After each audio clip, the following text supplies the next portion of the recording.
called the feedback. So my name is Chef. I'm with the diasporafund.org. That's www.diasporafund.org if you want to visit that.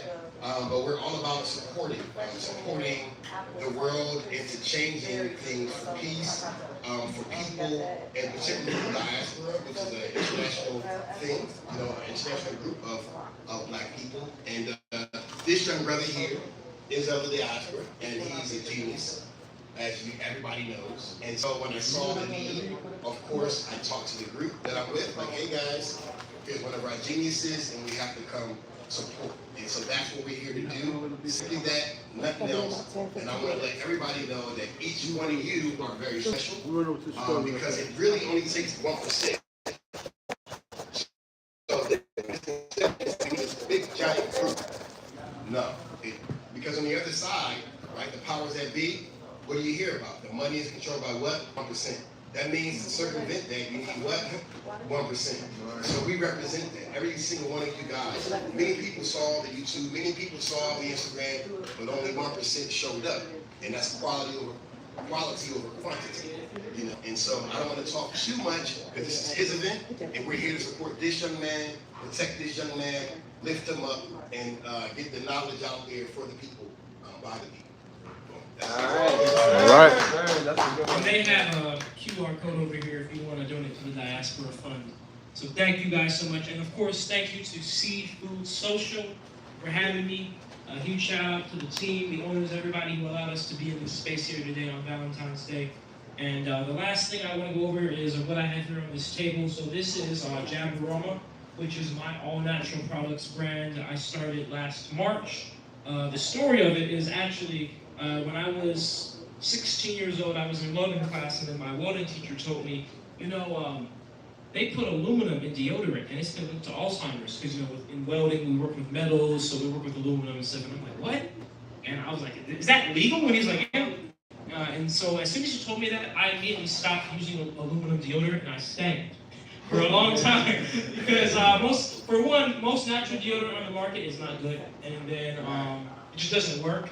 And then most deodorant, even if it doesn't use aluminum, still has other chemicals in it. Like, you might find deodorant that smells like a donut, for example. But if you look on the ingredients, it has a fragrance oil in it, which is derived from petroleum, which gets absorbed into your bloodstream. So anyway, I started Jabaroma because I was tired of all the white labeling lies and deodorant that didn't work. I wanted to make deodorant that works and also is truly natural and will always be natural. And so that's when I started. And we since then have expanded from all natural deodorant to lotion, sunscreen, mosquito repellent, and now hairspray and foot cream as well. So anything that you get on this table, including shirts and posters and Nature Jab bracelets, anything supports me and supports my mission directly. Anybody that does get a shirt or a poster, they will be signed as well. And so that's just why I wanted to let you guys know about this on the table for those of you that may not already know about Jabaroma. 10% of the profits go directly to my machine. And for those of you that may not know what I do, well, I am an inventor of a machine that takes plastic waste and converts it into fuel, like gasoline, diesel, and jet fuel. So I have built 5 machines, 5 prototypes over the past 5 years, and I'm inventor of the world's first solar continuous microwave pyrolysis reactor. That's quite a mouthful, but in short, what it means is I'm able to take sun energy, the solar energy from the sun, and use it to power a machine that uses microwaves to break down plastic and convert it back into fuel. That also ties hand in hand with this company, because if you notice, my Jabaroma products do come in plastic, but on the back of every single container, it says, and gives you the instructions to where you can send the empty container back when you're done.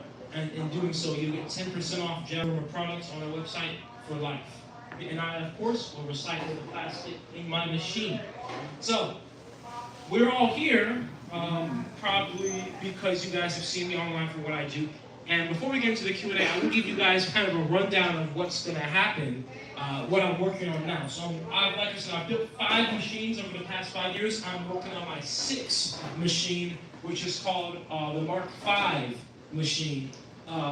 And so the Mark V machine will be on a trailer. It's going to be a mobile platform which will allow me to turn plastic into fuel on the go. And the idea is that for one, of course, this is going to be great to be able to like go right up to a beach, go right up to a landfill, grab the plastic, turn it into fuel. But also, it's going to be so important because I'll be able to show you all, show the people, the process right there. You'll see plastic go in one side and fuel come out the other side of the machine. It's currently in construction. This isn't just words. We've been building it since December in Woodstock, Georgia. You all are people out here in Atlanta. It's a community-built project. So if any of you, I've already actually connected with quite a few of you that are interested in, being hands-on. But anybody else that wants to help, yeah, we'll connect. And yeah, it's a community-built effort. So anybody's welcome to get out there. I just have to add you to our WhatsApp group chat. But anyway, with that being said, it's slated to be done by just before the summer, around May. And we also we just opened up the doors to corporate sponsorships. So this is going to be a bus, a short bus that's being converted into living quarters that will pull the trailer that has the reactor on it. And we're now opened up to sponsorships to get their logos on the side of the bus to, of course, get visibility by collectively millions of people. But with that being said, it'll be done by around May. And then once it's done in June, I want to do an entire Georgia state tour. Georgia will be the first state to see this machine.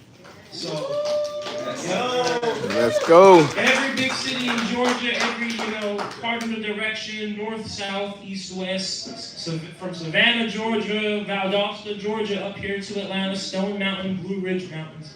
We're gonna bring this machine, show people everywhere, and then I'm eventually gonna do an entire United States tour. Hence why I have to have the bus converted into living quarters. So that's Mark 5, and that's what's being built now. You all online have seen Mark 4.5, which was that really big machine I had out in Alabama, which is like the size of a school bus. And that has given me the ability and research to now downsize it to fit and be efficient to be on a trailer. So with that being said, we'll be passing this mic around. Let's answer your questions. So raise your hands.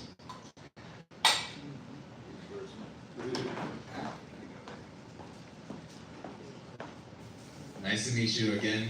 Of course, I'm very excited to be here. Thank you for everything you're doing right now, and not even thank you for no reason. Thank you because you're doing something that's going to change the world how we see it, if it's continued and if it's done right, of course. My question to you is, out of all this, from the first time you built the machine till now, do you feel like it will be successful enough to where we can get it all over the world and enough to where people are actually taking a part in building it, putting the funding in from, let's not say the rich people, let's say middle class, let's say that people wealthy enough to support the funding and the building this project. Do you think they would be able to reach them? How? When? And are you confident? Great question. And that's, to answer your question, the point of my next machine being on the mobile platform is the solution or the answer to your question. So when I put these machines on trailers and they're mobile and they're able to go anywhere, but also it's in a compact size too, very importantly. This will be the platform in which, for example, I plan on eventually selling these trailers. The complete trailer. So the trailers may be set up like this. The trailer will have solar panels on the side of it, solar panels on the top that are bringing in energy to operate the machine. When the trailer's parked, the sides can fold up to basically be one giant solar panel. The machine on the inside is processing plastic waste. And I want these machines to be sold to governments, to businesses, even to possibly individuals if I'm able to get the regulation stuff right on that end. That might be a little bit difficult. But the point is, that is the system in which I see where this needs to go, because something I've learned. So I'm not an inventor of pyrolysis. I did not invent the process of turning plastic into fuel. That process has existed since the beginning of Earth. That's how Earth made crude oil to begin with, right? Through the process of pyrolysis under the surface. That's why we have crude oil under the surface of Earth. However, I have studied the industry and have made improvements and innovations where I saw that we needed to go. And one of the big things I saw is we need decentralized machines. We don't need to have humongous machines in maybe one. Let's say there was one gigantic machine in the state of Georgia. Well, now there's a whole other issue: logistics. Right. Everybody needs plastic from every restaurant, from every house has to somehow get to this one machine. Other countries have tried to do that strategy, it never works. Because nobody wants to spend that much time shipping plastic around, especially plastic waste, so just throw it away. Or just throw it in the ocean, right? But making a decentralized machine, this is my vision. Let's take a beach cleanup, for example. People do these beach cleanups where they go in to pick up the plastic, and then they have to end up just kind of throwing it away. Well, imagine you had a beach cleanup or a park cleanup, and one of these machines just pulls up. You process the plastic right there. And the machine goes on to the next stop. The machine comes next to this restaurant. This restaurant gives their daily plastic. The machine picks it up, processes it, on to the next stop. You see, decentralized approach. Just like how garbage trucks, they come and they compact the trash right there. I think that's the best approach. We have these machines pull up, get the plastic. Here's the thing about plastic waste. It takes up a lot of volume, but weighs almost nothing. So if we were to have a bag full of plastic waste, if you were to shred that bag, you're going to probably have literally like a trash bag of plastic waste. You shred all of that, you'll probably end up becoming a groceries bag worth of plastic waste. If you put that much in a machine, it'll probably become literally like a penny in size and volume. So plastic has a ton of air volume in it, right? And so it makes it very inefficient to transport. If we can have the actual reactor go to the plastic, now we're operating way more efficiently, and I think that's how we need to implement it in the world. Great question. Okay. Yes. That's a good answer. Thank you. No problem. Yep.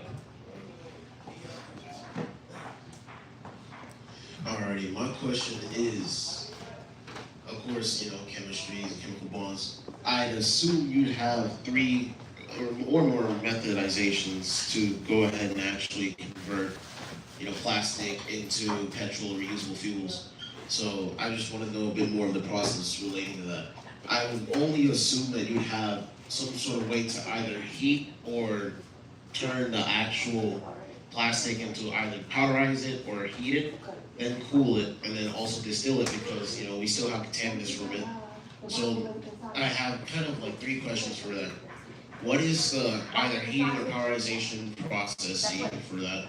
My second question would be, if cooled, what temperature would you have to be to cool it, or what is that other process?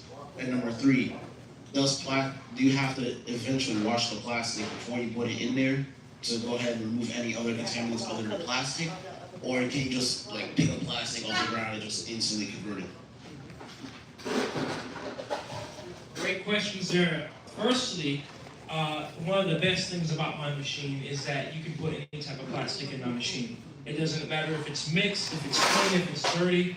Most recycling, especially plastic recycling, is limited to a clean feedstock, to an unmixed and assorted feedstock. That's not true waste. If we want to get plastic from the ocean, this is going to have salt water, it's going to have algae, seaweed on it, for example, probably even fish, right?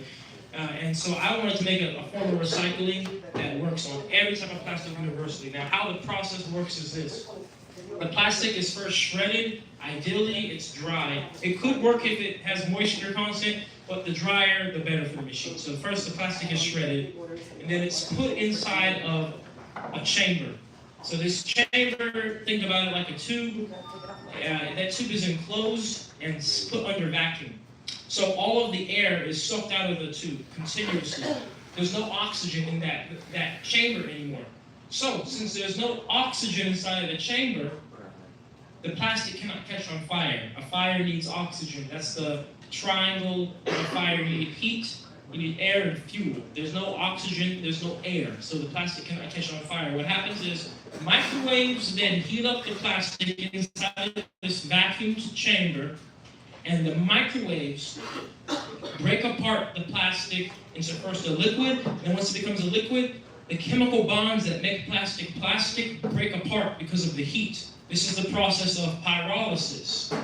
Versus if we were to do the process of combustion, this would be in the presence of oxygen, there would be a fire, there would be smoke, just like if you burn anything.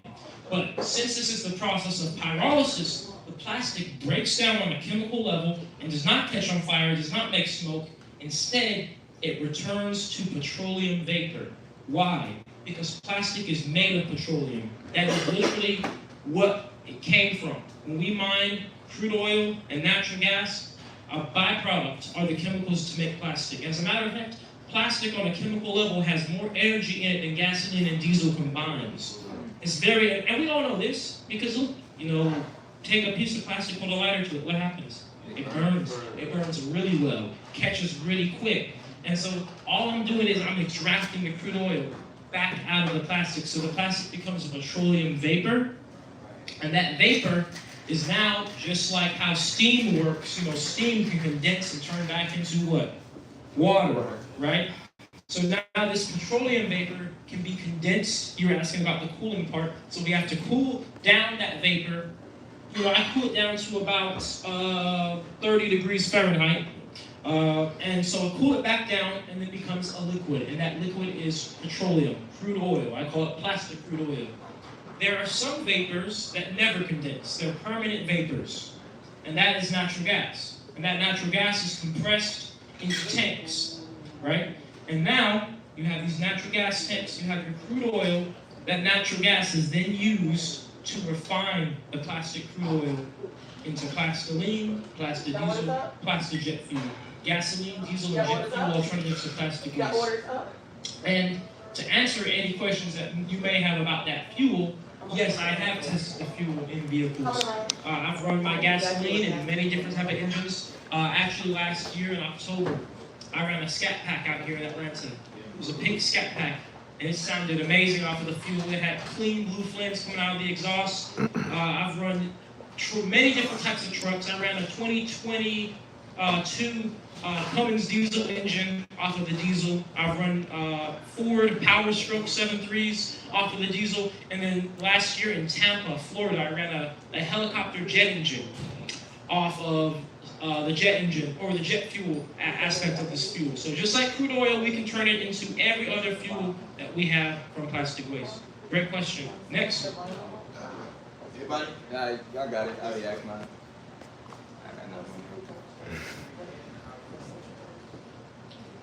Thank you, brother.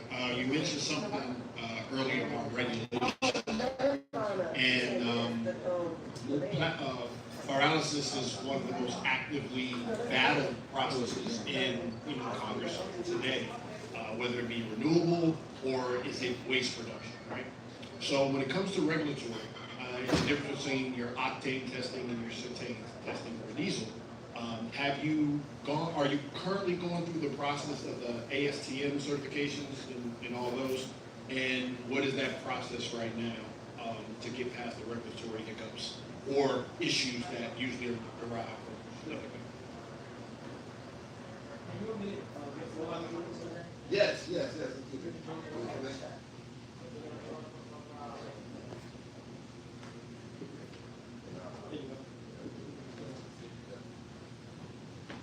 Yeah, that's a great question, and that's one of the toughest parts about what I do. So, for example, I did have my diesel. I sent it to a diesel lab in Washington State, ASAP Labs, and they verified that my diesel makes less smoke emissions, it burns cleaner in the engine, and it lets the engine perform better off of my diesel than diesel from the pump. And I've seen this, of course, that was the lab work to back it up. I passed the diesel certification test they do. With my plastic diesel, but then also everybody who's ever put the diesel inside of their engines, they always say, for one, the exhaust smells better than diesel from the pump, the engine sounds better, and the vehicle feels like it's been cleaned out. That's also been the exact same case for the plastiline, the gasoline alternative I make. I haven't got that analyzed yet by a lab to check all those specifics. However, same thing, everybody says it feels like their car is burning cleaner. The exhaust is a clean blue flame. Everybody says the exhaust smells cleaner as well. But despite that, from a regulation perspective, it doesn't really matter what the paperwork I get says or what people say if it doesn't check off the regulatory box. If they don't do their tests their way. And that just takes a lot of time to get all of that done. And I'm working with labs. I actually just sent a sample of my plastiline to a university in Miami for them to check out the emissions profile. Waiting to hear back. But it's just a long process to get the regulation. And here's the issue. They don't consider, in law right now, they don't consider the fuel I make from plastic. They don't know what to call it. They don't know, is this biofuel? Well, no, because it's made of plastic. Is it recycled plastic? No, because it's chemically different from plastic. So it's really considered a renewable fuel. And that's kind of a term that we don't have anything on the market right now that is renewable fuel that's just readily available. So the laws are still being written, and we're still figuring it out. And so that's why people often always ask me, like, do I plan on selling the fuel? And I say, no, I plan on selling the machines. Because if I sell these machines to a government, welcome in, by the way, hey, happy Valentine's Day. If I sell my machines to, like, let's say the military, okay, they get the machine, now they deal with the fuel, they deal with the regulations, right? Because that's a whole different piece. And some government agencies don't even have to follow regulatory emissions like the military, for example. So that's always been my perspective. Let me just get the machines out there, because at the end of the day, whether you're doing anything with the fuel or not, you're still getting rid of plastic just by putting it in that machine. Does that answer your question?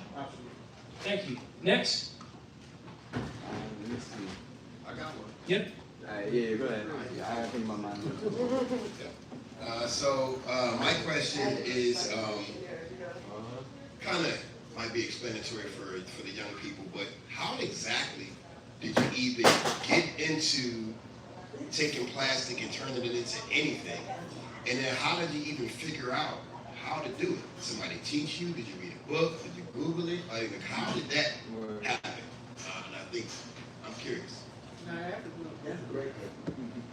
Yeah, this is a great question. And so I got into pyrolysis and turning plastic into fuel when I was 17 years old.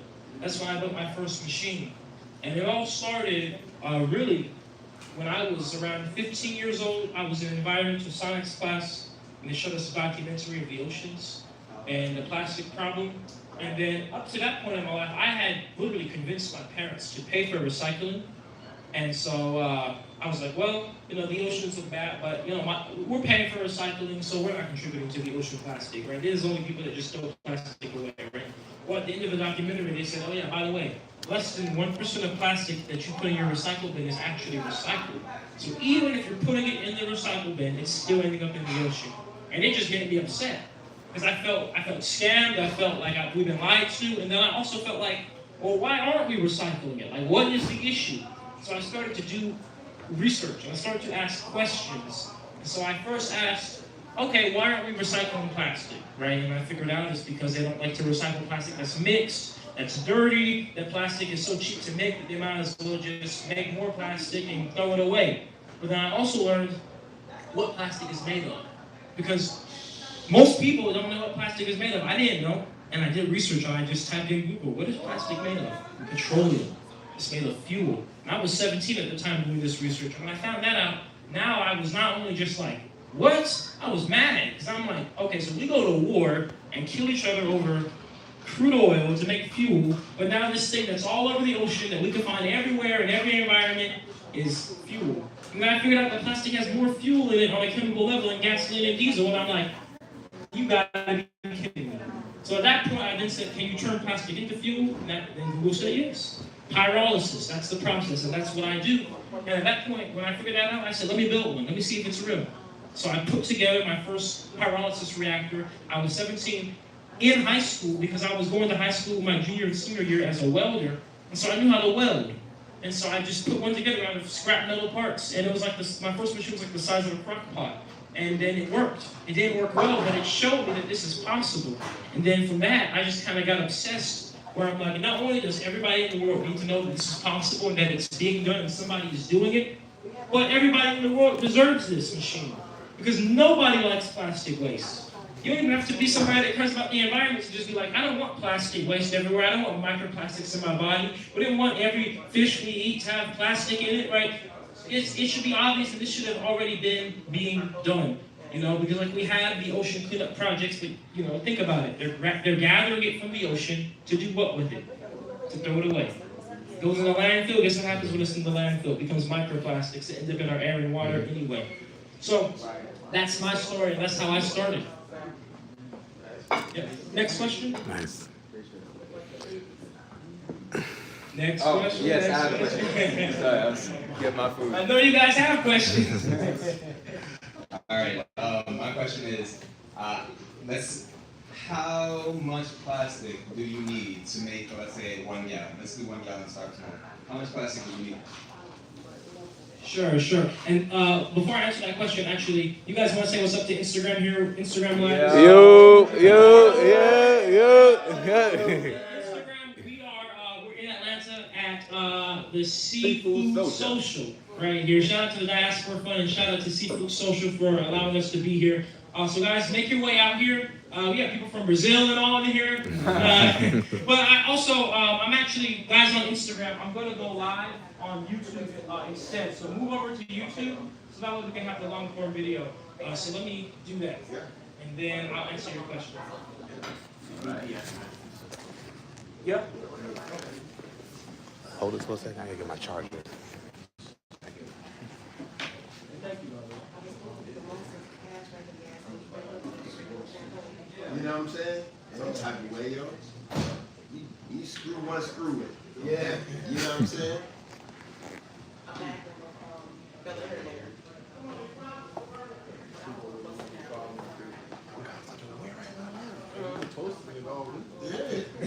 He been posting. Yeah. He been posting it all week. And that's why I never think I can make enough videos about it. Like I'm always like, I gotta say Seafood Even though Social. Seafood Social was here, hey, you woke up this morning, yo, had it. I didn't know about it. You're not a follower, ain't no way.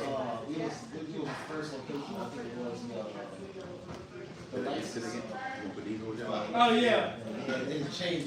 Yeah, because we were going to be at Icon Studios in the morning, and Lexus was still going to always be in the afternoon. Right. But, I'm not even on social media. but you'll be surprised. Somebody probably showed us an icon. Right. Yeah. That's the first I one I was saw. actually reached out to them to make sure. But you I've got your Instagram. yeah. We in the game. Yeah, we back. Had to charge my phone up. He kind of answered my question though, like with the regulations. He's not trying to sell it at the pump like that. So that answers that question, right? You do? I hate the lighting, but I'm like, you can't. The way the videos are all like. The video thing, yeah, it's not. It's because of the way it's, facing people with that. But Yeah, we do. Tap on your phone, tap on yeah, I'm like, okay, that should look good. That should look good. I know. It look good. Oh, really? Oh, That should look good.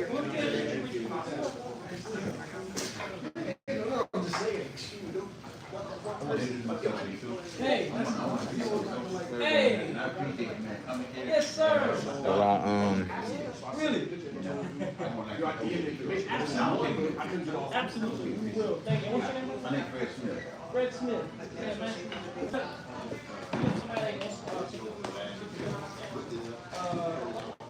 you want to take that? Chef.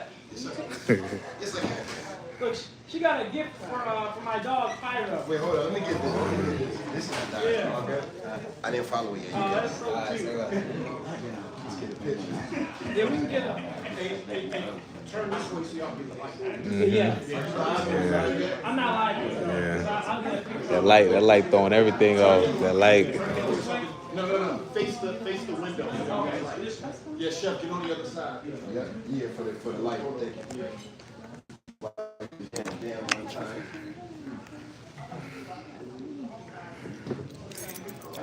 My dog is so. 3. 1, 2, 3. You work your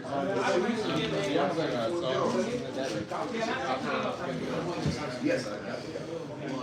Yeah, buddy. Can I shout you out at all?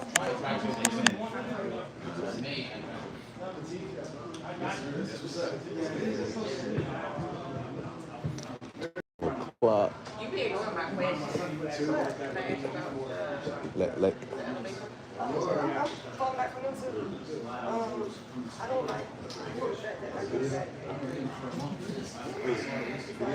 Yeah, I just wanted to say thank you so much.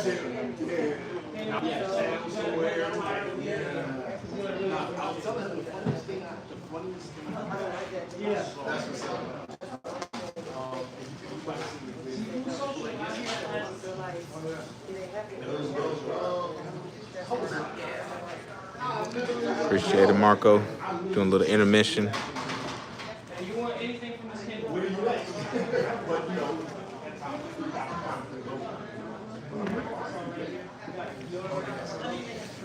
Little question and answer. We're doing a question and answer. Want some water or something to drink? We have something here for you guys. So, water or lemonade? Lemonade. I'll take a One water. I'll if take the a water. patent process was difficult. I don't even think he got it patent. That's a good one. I don't think he got it patent. You know, I don't think so. That's a good question though. That's a good question. It's a little intermission. Thank you, bro. I grabbed one. Lemonade, my brother. Water, lemonade. Thank you for your great work. Can you please pray for my beautiful son? He is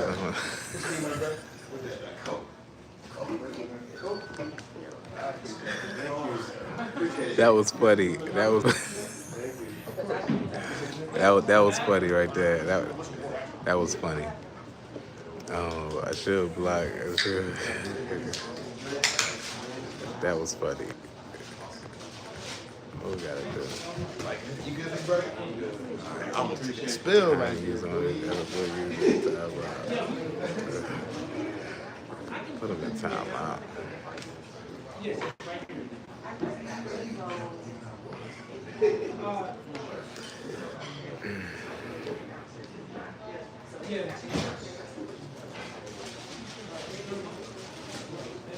It's 12 o'clock. I gotta get a haircut.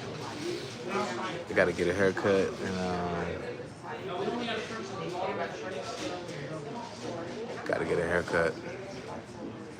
Get ready for the night. Valentine.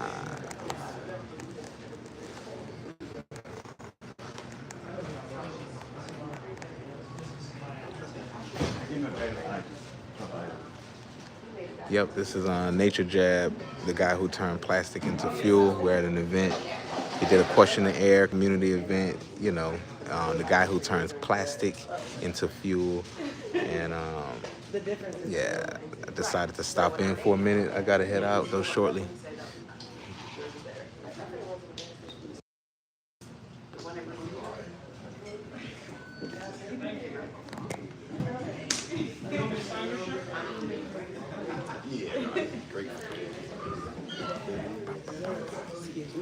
Oh yeah. Oh, you got my bad. I'm in your West. When I did my event here in Atlanta, this is the vehicle I Damn, that light is horrible. I know, right? I'm trying to record over here. That light is horrible. It's cool. We struggling. Greetings, YouTube. We're here. Nature Job, Seafood Social. You live in the Atlanta area and you're close by, come through. Got it signed by the legendary Julie. Nature Jab.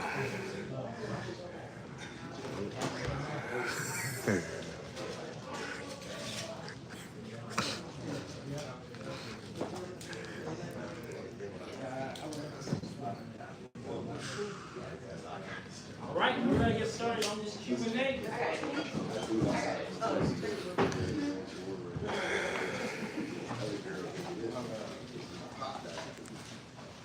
All right, so the last question we had, it was asked, what is the conversion rate? So like how much plastic to how much fuel? And the conversion is 10 pounds to 1 gallon. That's about 4.4 kilos to 4 liters. So every 10 pounds of plastic, we get 1 gallon of fuel. But that fuel is the crude oil. Homeowner, where you see even smaller machine, where they can just recycle their own plastic and get their own fuel. Has that thought come to you? Yes, the thought has come to me. My first machines were actually the perfect size for like a family, and they would process enough plastic to go through an entire family's, plastic waste. The only thing that would make a homeowner machine difficult is, regulatory wise, like HOAs. What just the market is this legal to sell these type of. That's it, and that might only be applicable to certain countries. I'm sure there's some countries that don't really care what you have in your backyard. But in terms of is it possible to scale them down that small? It absolutely is. My first machine I ever built was literally the size of a crock pot. It would fit on this table.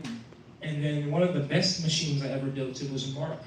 3 families of plastic waste at one time. And it was pretty much the length of this entire table.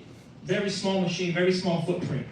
And so, of course, now I'm building bigger machines on trailers and all. But even that is an option for homeowners, especially with land and property.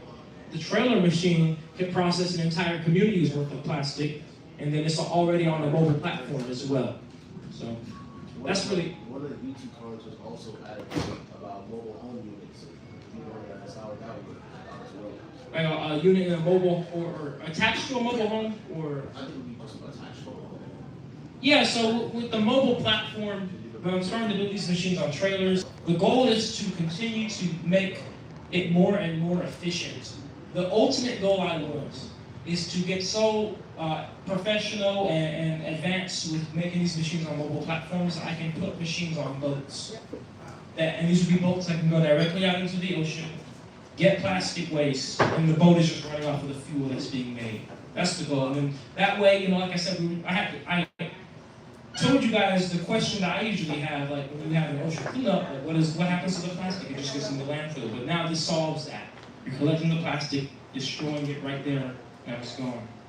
You got a question? Yeah. Well, actually, it was 2 questions actually. It just came to me when you was talking. You know that company that goes around and they have those, I guess, the robots or something that sweeps the ocean and grabs the plastic and all that. I'm not sure if you ever talked to them. I mean, I just thought I just had randomly just now. But the other question I had was, what are the regulations that would, like, the machine to your standards is safe enough for you to be working around, right? Mm-hmm. So what are the regulations when it comes to HOAs and homeowners and stuff like that? What prevents it from being safe? So the machine itself is actually an emissionless machine. The machine makes no smoke, it makes no emissions, it's a closed loop system. There's no smell when it's on. When it's on, you can only hear like the fans operating. The only thing that makes the machine difficult regulation-wise is not the machine's operation or getting rid of the plastic, it's the fuel. What do you do with that fuel? What does a regular homeowner do with crude oil and natural gas made from plastic? That's the part where it's like, okay, what are we doing with this? And so that's the one piece that's kind of like an iffy zone where it's like we don't quite know. This is like almost like new laws need to be written specifically for this. Because there is a way to do it. I mean, as it stands, you can store gasoline in your house. As it stands, houses run off of natural gas. So we use these same resources as homeowners every day, but to create them right there in your house is just a different thing. And it might take a certain type of machine that, or maybe even a whole new system where, you can have these machines in your house, but the actual fuels that are created have to be collected by a government agency, and that government processes it and then redistributes it within the gas stations. Who knows? That's just something that I don't have an answer to because that's so dependent on your state, your country, your county. Everywhere is different. But the main thing I want to do is work as close as I can with government, so that way, when the government understands the value of this machine and what it's bringing, they work with me to allow these we can make it work. So maybe if it's not immediately, every homeowner, we can at least have this in every community, right? Every county, and then maybe it's just the government operating it because they can then deal with the fuel products. Right. Okay. I have a YouTube question. A2Z for Sheezy. Have you thought of going countries like India or Asia to clean up their plastic waste? So building this machines mobile is also the perfect platform to me for especially other countries, especially developing nations. To build a huge decentralized machine costs tens or hundreds of millions. Developing nations that need plastic waste technology the most can't afford that. With us having machines on trailers, I, for example, and I'm not saying this is what it will be, but my goal is if I could get these trailers to be sold for like maybe $100,000 or so, that's a low enough price where that could be fundraised. Like if we want a machine in Burkina Faso and Ghana, and if they can't afford it, we can fundraise that. 100,000, even if it was 200,000, right? And then you could, you get these machines out, and then a single machine is so versatile because the machine will do more than just cover this one area. It's mobile, so now it can cover an entire region, right? So I like that piece of it, and then also it's also at a price range where a government that is in a developed nation could buy a ton of these units and get it out and make an impact quick. So that's why I want, and every nation in this world is a part of my goal. I've actually been teaching myself Spanish for the past 11 months for that very reason, because I understand, look, our neighbors, Mexico, Latin America is right there. All of them need it just as much, and I'm going to continue to teach myself different languages because I'm going to go to all these different countries and bring this technology there. So you had a question? Yeah, thank you. All right. Yeah, thank you for having this meet and greet. We really appreciate you. What I wanted to ask you is, do you have a strategy of like when dealing with the governments where you'll be like lobbying for a certain, policies to be changed and regulations to be eased up? Are you open to like getting into local politics and kind of having a constituent, a group of men and women who can kind of speak on your behalf or part of your company on from that side of it? Great question. Appreciate it. Yeah, great question. So I myself, I'm not interested in getting into politics because they usually divide people, and what I'm doing is for the world. And that's the thing, even if my intentions are pure, politics kind of force you to choose one side or the other. I mean, even George Washington himself said we shouldn't have political parties because it'll divide the nation. Look what's happening.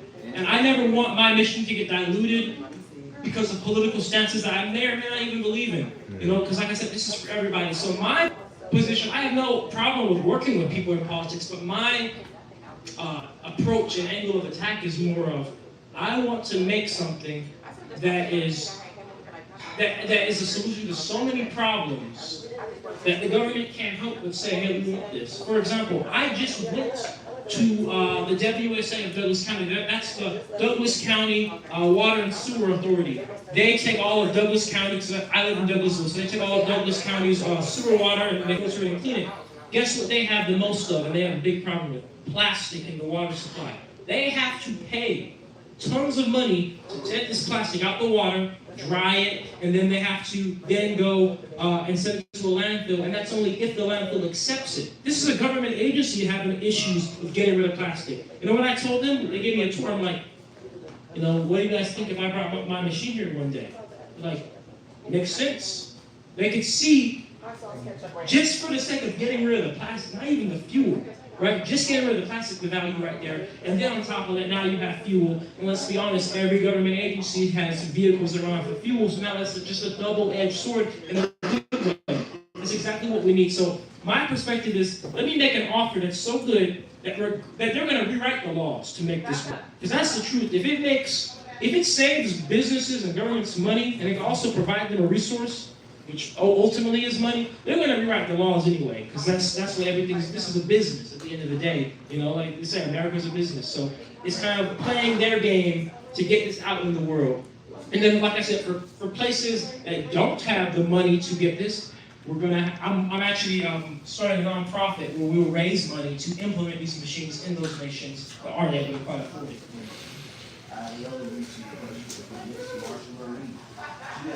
Have you thought about forming plastic donation sites to help cause? I do take plastic donations now, so plastic can be shipped to me through my PO box. I don't take any in-person donations because I get way too much, but all that information is on my link tree through my social medias. I saw a question back here. Somebody raised their hand. I did. To bring it back to that same question about the And then the guy behind you after. Yeah. Gotcha. The regulations for storing the fuel at your house, right? you have to be thinking about how to make that possible, right? Like you said, there's a reason why we can store the fuel. Obviously, it's fuel. Something can happen, it can explode, stuff like that. But if you want to continue going further with this, storing it or finding ways to use that fuel has to be thought about. So, have you thought about it at all? That's my question. So that's an easy solution for me, because like I said, for example, if I were to give these machines to a government agency or the military, more than likely what they do is they just use the fuel right there. Like they make the fuel and just use it. Like I said, the main issue is specifically with homeowners, because I don't know, there are no laws on that now, but all I know is right now that your HOA definitely would not be happy if they caught you with a pot. They probably think you're making like meth or something. To be honest with you. You know, as a matter of fact, one time I was working on my machine, my last machine I was building in Alabama, 4 hours from here, and one day I had it was actually a military helicopter flying at the tree line below radar that flew out there with the spotlight at nighttime, circled me 6 times. And I don't know, just because of all the ways how it showed up, it was under the radar and all this, it was kind of weird. It might have been another thing, but one potential option is they thought I was running some type of lab and they were coming to check it out. But it was still weird that it was under the radar, because even police helicopters were supposed to be on the radar. And it was a Black Hawk helicopter too. Anyway, on a different note, point is, if they're doing that to me, I couldn't imagine that they would just up front, without having a clear idea of how this works and it being written, just allow anybody to have this. And it's like I said, it's just a weird position because we really don't have laws directly saying you can't do it. We also don't have laws saying you can do it. And so that's the thing with homeowners. It's difficult. Businesses is a different thing. Governments are a different thing because you can be zoned properly. You know, it's that type of thing. Right. Yeah. So you have a question back there? Yep. Yeah. You kind of answered the question already, but I'll just put my thoughts out there. I just wanted to know your thoughts on reclamation and redistribution of the fuels and whatnot when you scale your project to a large enough demographic, like the state of Georgia and everything like that. There'll be a lot of people or homeowners and whatnot that might not need like diesel or like jet fuel and stuff like that. So if you could reclaim it and then redistribute it or resell it to companies that do, as far as needing funding or fundraising, that kind of use. I just wanted to know your thoughts on it. Thank you. Yeah, so my goal is to sell the machines, because to me the real value is the plastic waste problem, and the more machines out there, the more we're fighting the plastic waste problem. So that's my goal. I want to master these portable machines and sell them like hotcakes all around the world. And I really just want to give the responsibility of the fuel up to the agency or the government that buys it. Because like I said, from that perspective, if I'm giving this, like for example, I've been in talks with the government of Hawaii, right? They were interested. And this was a little bit way too early on, so I couldn't work with them because I'm still in prototyping. But like for example, if they bought the machine, they're going to figure out how to make it implement into their rules and laws and regulations. Because I'll be honest with you, that's a huge waste of time for me to go through all of this fuel stuff. It's so complicated. It takes so much money, so much time, just for a political candidate to lobby and close you out, right? It doesn't make sense to me. I'd rather put that time towards building new machines. And the truth is, like I said, if you can sell the idea of what the machine does enough to the right government, they will make the laws work for it. And then eventually, it probably will trickle down to a consumer level.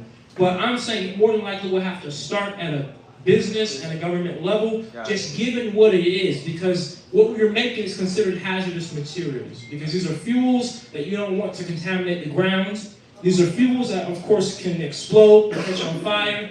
And so it would just, distribution-wise, it would be very difficult for me to, for example, have my own gas station.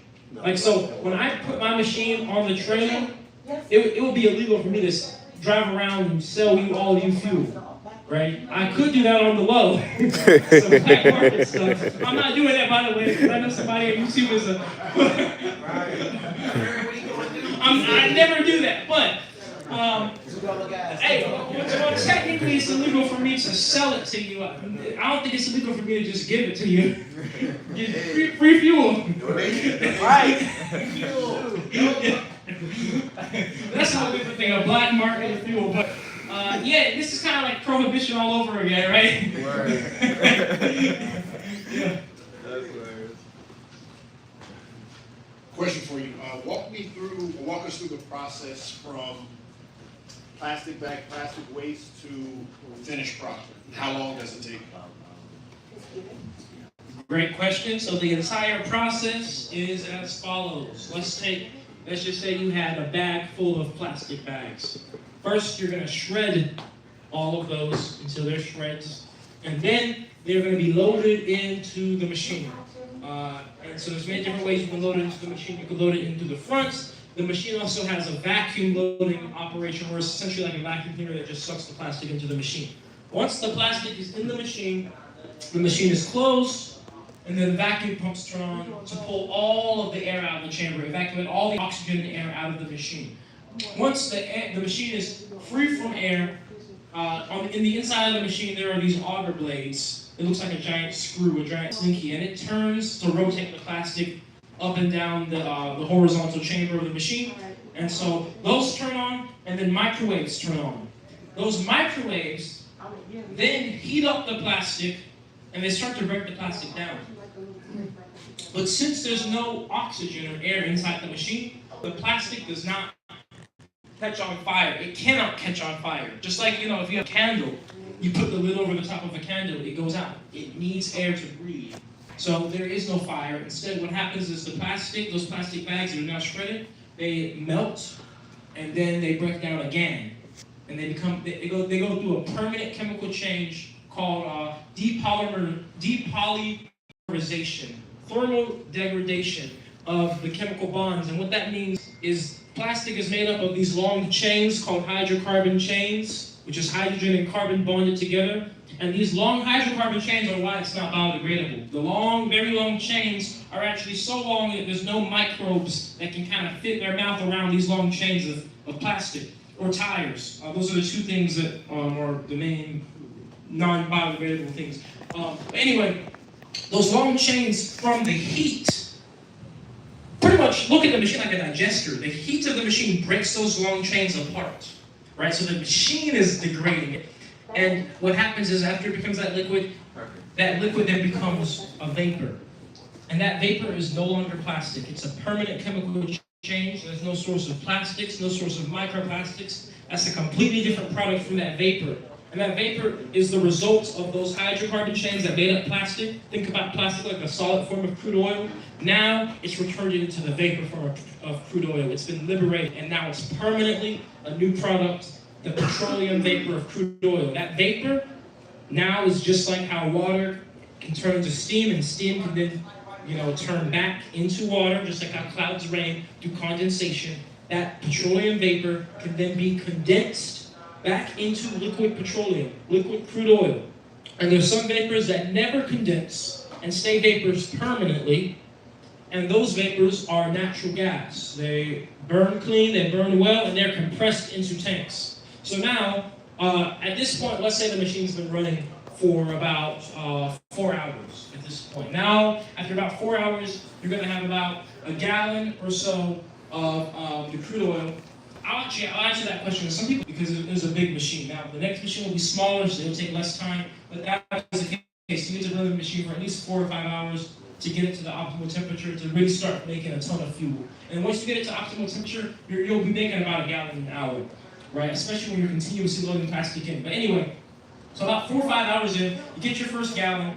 Now, let's say you turn the machine off at that point. You don't load any more plastic in. Now that plastic crude oil is crude oil.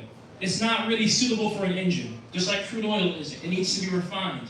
So now you take that natural gas that's compressed and stored in tanks, and you start the process of fractional distillation, or basically refinement.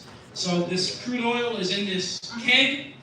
Now the natural gas burner is underneath, and then you boil that crude oil to specific temperatures to get specific fuels out.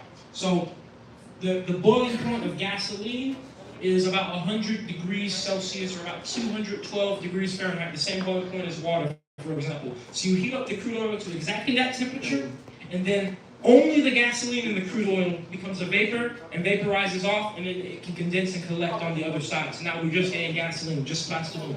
Now I want diesel. Okay, now I heat it up to about 230 degrees Celsius, which is over 400 degrees Fahrenheit.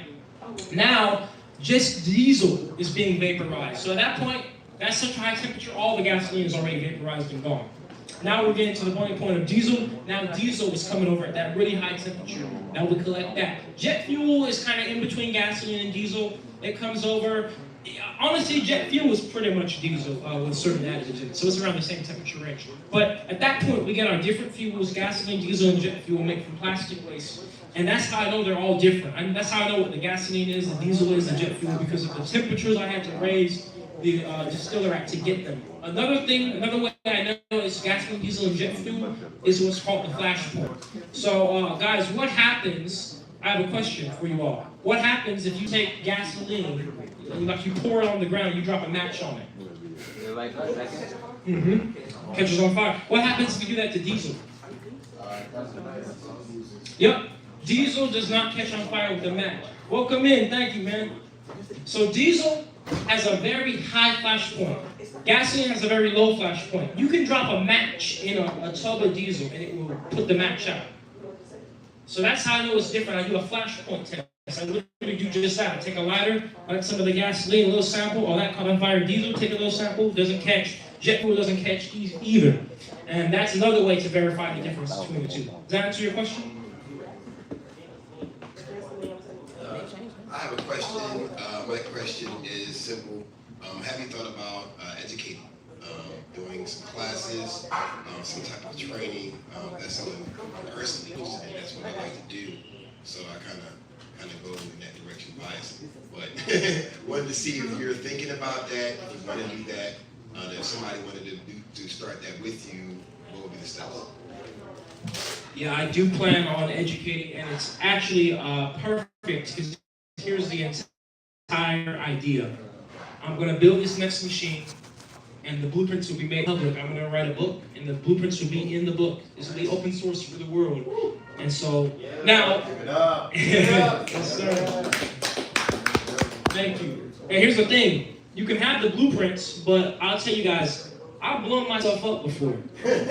So I wouldn't necessarily recommend just building the machine just because you have the blueprints. There's a certain level of understanding. As a matter of fact, I blew myself up so bad that I turned my black ass white. Look at my foot. My foot is literally white. That's the scar right there from when I blew myself up over 2 years ago. But I have a real then. My doctor told me about that. Yep, I blew myself up. So, you know, it's not surprising because I'm making fuel. But the point is, there's a safe way to do it that I've now learned because I've been accident free for the past 2 years. And I've understood my mistakes and all that. And when these blueprints become public, I've already had people, for example, send me emails in like Brazil and other countries saying like there are people in Africa, Nigeria, I've seen, they're rebuilding my work and it's beautiful. And I always tell them like stay safe and stuff. But when these blueprints come out, I want to also then start classes, show people how to make it. Because here's my idea, right? Okay, I could be the type of person where I'm like, I'm the only one who knows how to make this. I own all the rights. Everybody has to pay me to build the machines. So I'm like, no, we need to give this out to the world because there's no way, even if I had the biggest plastic to fuel company, I would never be able to handle all the plastic in the world. There's too much. But my perspective is this. Nature Jab will make the best plastic to fuel reactors. Because even if you patent your technology, a patent becomes public information for everybody anyway. You can look up any patent and look at exactly how something is made, and all somebody has to do is change a few things, and now they're able to have their own separate patent. That's why Coca-Cola never patented the formula, because they didn't want it to become public information. But my idea is, let it be public information. Let people know how to make it, and I will just continue to be ahead and make new innovations, new strides, and I'll be the best. It's kind of like an electric car versus a Tesla, right? People associate a Tesla with like a specific type of electric car versus just an electric car. Or like a Bugatti versus a Prius, right? They're both cars, but there's a big difference between the two, and that's my perspective. But with that being said, I want to do classes. I want to do the entire education piece on it because, let's be honest, a lot of people, oftentimes, I'm surprised nobody's asked yet, but people all the time ask me like, are you worried for your safety and stuff? And I'm not. I don't believe in operating in fear, for one, but also, I'm very open with everything I do. My journey is public, and that's something that I have learned by observing the pitfalls of past inventors. They keep it secret. They get the patents. Then it's easy to just shelf the patent and make them disappear. Or shelf the patent and buy them out, make them shut up, right? But if you're doing the opposite, and you're public with everything, you're open with everything. We saw what happened last year when I had an intense cybersecurity attack and I had to step away. People thought I was kidnapped. There was news articles everywhere saying he's missing. Nobody was quiet about it. You know, it's not easy when somebody's out there with everything, and that's why I decided this is the approach. I learned for example, from Nikola Tesla, as he went down the traditional route of, you know, just getting backing from just anybody, from, you know, letting anybody just tell him patent this, patent that. And even though Nikola Tesla invented AC electricity, the reason why we have lights on in this room, he died with probably $70 in his name. That's how they do you. And that's how they do your technology. Hey, George! Hey, what's up, George? Good to see you. Guys, George is awesome. You want to give a brief rundown of what you do, George? Please do. No? Yeah, come on. It's awesome, man. Come on here. Good to see you. I don't know what you want to say. I mean, just tell people what you do. It's awesome. I'm a former racist, drug addict, convicted felon times 10. And next time, in Black America healed my racist heart. I teach Black history, and I use it as a way to bridge a gap between my community and Black America because of all the things they've given the world, especially when it comes to HBCUs. I think they're the crown jewel of the American education system, and my community doesn't understand it. So I'm trying to find a clever way to show them the value when you hire students, etc. But growing up a racist, I try to tell Black history through my blue eyes. Because I lived my life with confirmation bias, right? Cognitive dissonance, that ruled my life. And now I have the objective curiosity of a 12-year-old boy. Right, so I look at things and I've learned more about what it means to be white by studying Black history than I did my own. Right, because I lived in an echo chamber of what we thought was success. And so when I stepped out of that, I began to see the real world, and I have a big mouth. And so I just found the story I was supposed to tell. Interesting. Shout out to George, man.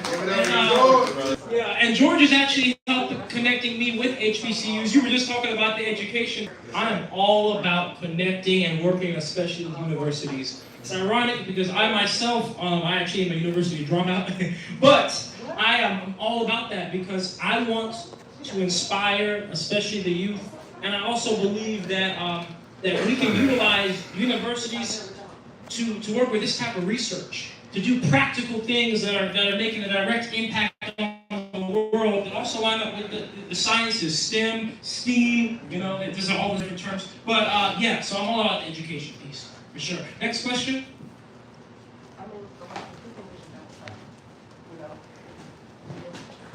Yeah, so I see you and Moses, which are very important for this community. So I was wondering, do you think that you and Moses could use your technology to leverage us to get a gross domestic product and diplomatic recognition? Because no matter what you contribute to this world, we are not able to go to Walmart and send American dollars to our own economy. And these type of technologies are leveraged, so you can approach the world saying, you must acknowledge our diplomatic recognition for you to use this technology, because they're starting to use your technology now. And to what degree are you talking about when you're talking about the diplomatic knowledge? Are you talking about from the side of being African American, or are we talking about all the way back to we want to send money back to Africa? No, it's not even just sending money. It's more diplomatic recognition. How Germany is Germany, China is China. We don't have a state, right? So we want statehood and diplomatic recognition. Oh yeah, and that's I'm with you on that, and that's one of the reasons why I, up to this point, have been community funded and only through grants in the community, because I don't believe in just taking money from anybody. I have to take money from the right people and people that understand the mission. And so up to this point, I've been very, very protective of, like for example, I never have plans on going public, having an IPO. Because you do that, then you can have just anybody buy you out basically and step in, right? And I've been very cautious with investors, over the many years, because same thing, if somebody comes in and they're not aligned with the right values or with the mission, right? And they'll just come in and then they'll vote you out of your own company once it gets to the level of success, and then all of a sudden, like almost every business you've seen out here was started by somebody that's not the current owner. That's the case for almost every business, because that's usually the route it goes. A genuine person starts it with a mission, they get up and they get bought out, or maybe they had investors that helped them and those investors turn on them and they're like, nope, now we want to do it this way, you're out. It happens all the time. And so I'm very, very particular, and I move very slow with that type of thing, because like I said, I've studied past inventors. It hasn't just only happened to black people. Like I said, Nikola Tesla. It happens to, especially if you have a disruptive technology and you have a good heart. That's what it is. They don't like us to have good hearts. A heart to actually help the world and give back. Doesn't really matter what you look like. That's not what the system wants. The system wants to keep people. It wants to keep creating problems, to keep people dependent and reliant so they can keep making money and then keep us controlled, right? So ultimately, the only way that we're going to solve that is through us, through the community, through the people. And that's why everything I do is very much with the people, giving back, open source blueprints, working with universities, Q&As like this. My next machine out in Woodstock is being built by the community, by residents here of Georgia. Some of you have, I've connected with you guys already saying you want to come out there and help. So that's why I believe that's our best rebuttal. Right. Because we hold the power. They just tried to convince us that they have it. But the truth is, they're the reason. We are the reason they have power. Because we choose to give them our power. Next question. Drop the mic. I think we have a YouTube question. Yeah, a YouTube question? We got a question from TNC. Hello everyone, I have a question for Nate. Are there plans to make the machine smaller so it can be set up in a home's backyard? Thank you very much. Yeah, I've already made smaller machines that could go in backyards. We were speaking about this earlier. It really is just more of a matter of regulations, HOA. Will they allow you to have a machine in your backyard that makes fuel? Probably not, considering you can't even make your own whiskey or moonshine. Why would they let you make your own gasoline? 110 octane gasoline, tax-free in your backyard. That might be a little bit too American. A little bit too much freedom. Question. Yeah. So, just to be a little clear, like, let's say somebody who owns a gas station and they already passed certain regulations, is there any way possible that they could advocate to sell the plastic fuel and kind of bypass, you just starting from scratch? They would certainly be in a way more favorable position just because they already have the licenses to distribute fuel. However, that doesn't change the fact that the plastoline itself still would need to be nationally recognized by the EPA as a passable fuel. Okay. And like I said, it might be right now, but you still have to go through all of those tests. Even if I had a university give me the check mark, boom, this is great fuel. Burns cleaner. We still have to go through the EPA process, which is also very much tied to politics and geopolitics. The gas price at the pump is tied to geopolitics. There's a reason why every gas station is always in the same range. They are not legally allowed to go below sell you fuel below a certain range of dollar, because it could destabilize literal geopolitics in the world. So fun fact, by the way. Okay. Next question? We have a huge question, in fact, from David Higgins, 5102. The question was, what type of waste is created from this process? Also, is there any environmental benefits that can come from this? So that's actually a really good question. So when plastic is put in the machine, I forgot to answer this on your question, because this is the last step. The only thing left inside that machine from the plastic waste is solid carbon and minerals. So that includes, for example, if I were to put a motherboard in my machine, it's going to be carbon. There's going to be all the precious metals from that motherboard, right? That includes, any minerals that may have made with plastic, like talcum powder. So if you were able to dissolve all these metals and minerals out, you're left with just pure carbon, because what did I tell you? Plastic has hydrocarbon chains. That's what makes up plastic. Hydrogen and carbon. Hydrogen gives you the fuel, because hydrogen is the most energy-dense molecule in the universe. Carbon gives you that solid carbon at the end. And that carbon is literally used for anything. Carbon is used for roads, tires, pigments, cements, inks, batteries, anything that carbon, activated carbon, graphite, graphene, anything. Carbon is carbon, and that's the ultimate source of everything organic and organic chemistry, as a matter of fact. Next question? Not a question. I'm sorry, I had to go. Oh, It was nice okay. meeting you. Hey, you as well. I'm Lincoln. I'm a welder. I'm in GTC, Gwinnett Technical College. Learning it right now to get really good at understanding welding. So in the future, if you need help, let me know, all right? Thank you so much, Lincoln. No problem. Much love. Thank you for showing up. No problem at all. Yeah, and I also appreciate all of you who have shown up today. Yeah. Thank you, guys. Thank you. 1 o'clock. What? Oh, 12:47. You guys got more questions? Yeah, I just had I just wanted to know, because I kind of like did like I just kind of looked it up or like kind of like analyzed it, but do you feel like you having like a crypto coin that you retain full ownership and people just get like usage rights? So like they can never own any of your product, but then you can only just use the crypto. Like you basically have to use that crypto, like Bitcoin or something, right? You have to get the crypto to even buy the gasoline, but then you have complete ownership of it, right? I will be honest, I am not well versed enough or knowledgeable enough in the crypto space to really comment on if that's feasible for me or not, because while, on one end, I do understand the centralized nature of crypto, I do also understand that the FDIC is starting to look into crypto and crack down on stuff a lot more nowadays too, especially if you were to be like doing transactions of something like this of fuel, because the main thing is just like the government. They always want their taxes on it, right? Like that's why a lot of, like they didn't make alcohol legal until they can make their tax money off of it. So that's the main thing, here's the thing. The fuel is amazing and it's valuable, but so is getting rid of the plastic.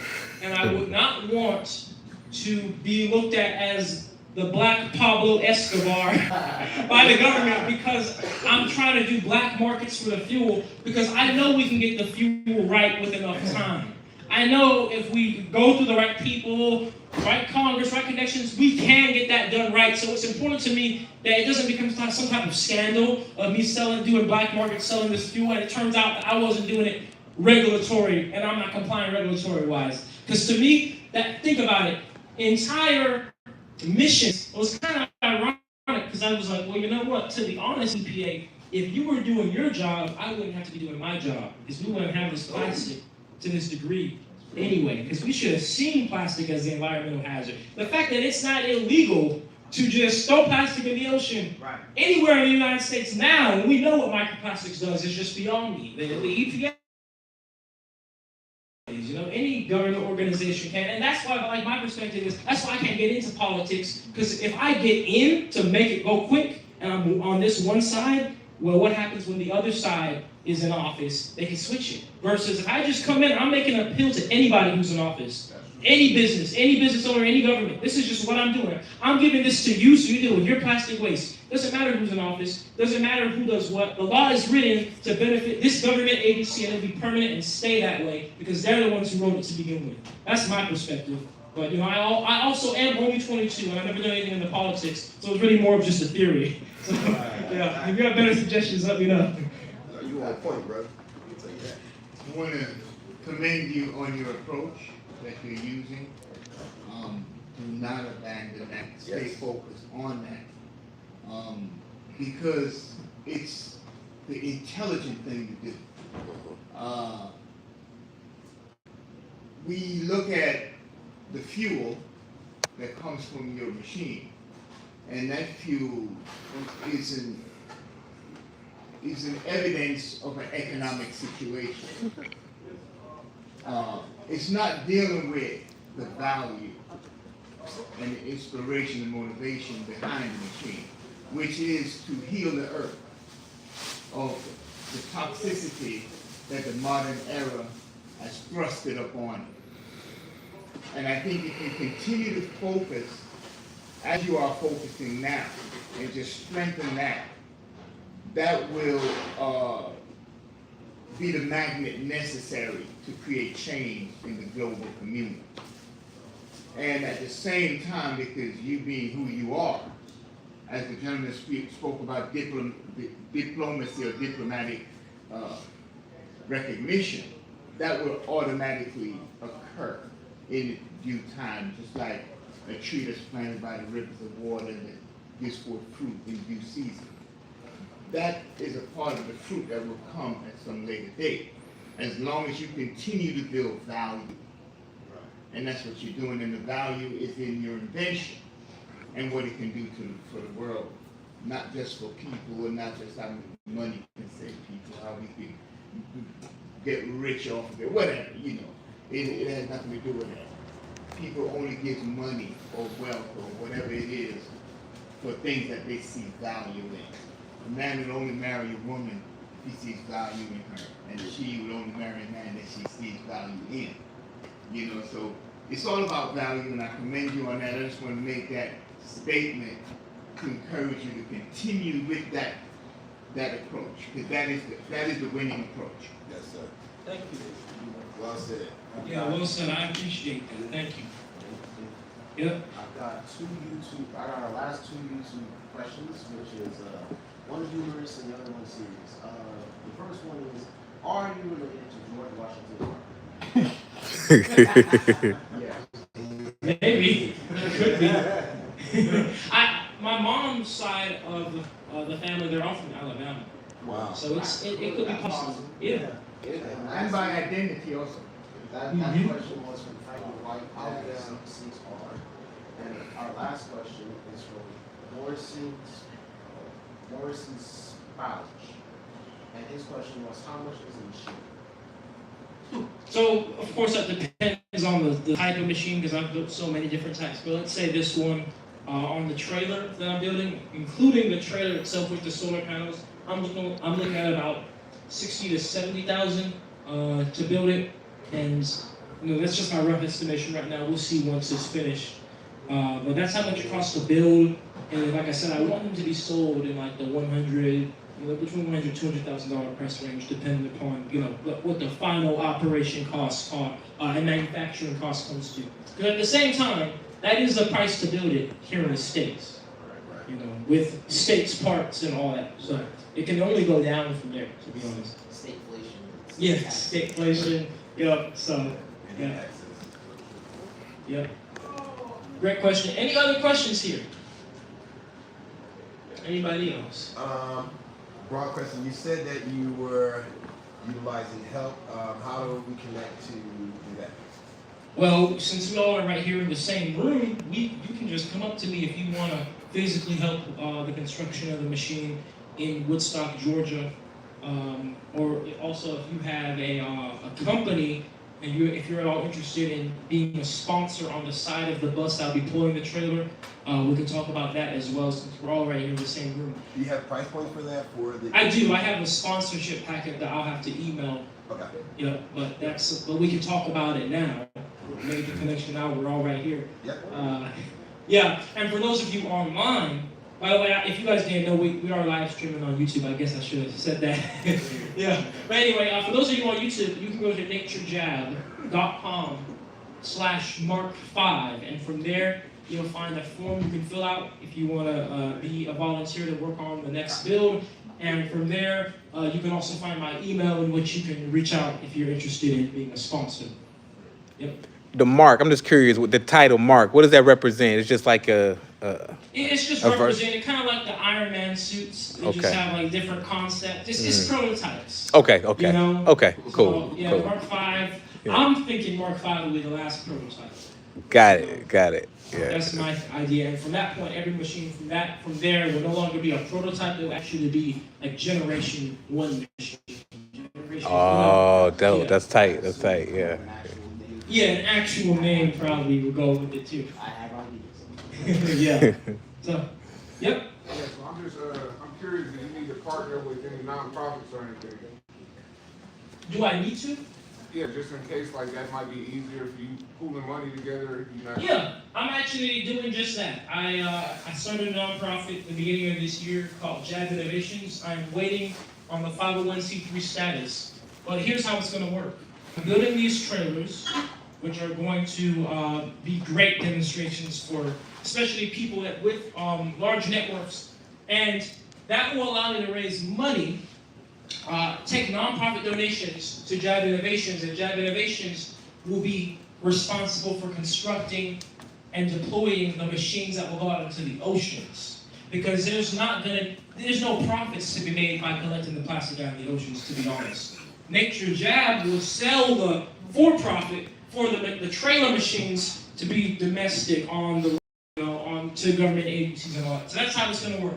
Because I'm here to solve the problem, the plastic problem. It has to make business sense if we want to truly stop it. But then we also, we have to clean up what has already been done out there in the ocean. And that's why we'll have the nonprofit side to raise the money for those. And then the nonprofit side will also raise money to implement any type of machine in countries that normally otherwise couldn't afford it. So like if I want to raise money to get a machine in the Philippines, we could do that through Jab Innovations. So that's my thought process.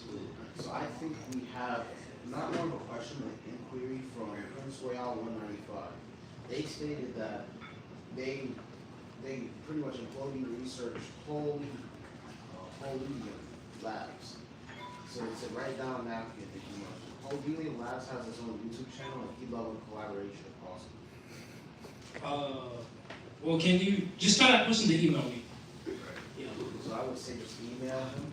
Maybe just grab .com, you can find an email there.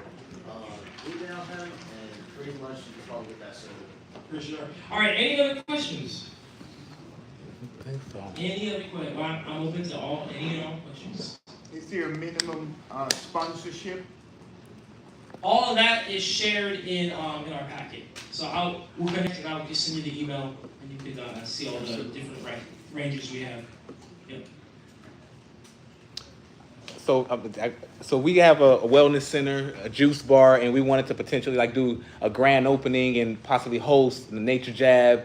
Is that something they just talk offline, a private kind of conversation to see if that's something? When are you guys gonna open?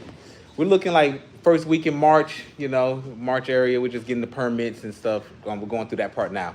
Yeah, well, I would definitely, if you guys would be open, I would love to do something like this over there. Perfect. Okay. Right, Great. to just have great, because it's always awesome, especially let's take for example today, it is Valentine's Day, so a lot of people that may have wanted to show up couldn't because maybe they had plans, dates, and so I want to always give people the opportunity to have this experience, especially in Atlanta because I live out here, so I don't think I can ever do too many Atlanta events. Perfect. So yeah, I'd love to do that, and that'll help you guys too, get out there. So Yep. Thank you. that'd Thank be you. awesome. Yeah. Any other questions? I don't think we have any more on the YouTube side. All right. Well, thank you all so much. All right. For the amazing questions, everybody. Thank you all so much for showing up again. I probably for the rest of the remainder of this event will be back here at this table with my Jab Aroma products. With that being said, yeah, if you guys want to connect with me for more information on things, feel free to come up. And thank you all again. You guys have made this an amazing Valentine's morning. Thank you. Thank you to all the owners. Thank you to all the owners of Seafood Social. Thank you to Chef with the Diaspora Fund. Thank all of you for making this possible. Thank y'all. Thank y'all. Great hospitality. I actually got one more question. I do have one more YouTube question. Great hospitality. David Higgins came back with another question. His question was, what is the hope/vision for a trailer that's currently being created? So, I actually did not answer that. So the purpose and the vision of the Mark V trailer is to allow me to show, at the minimum, the entire United States, every state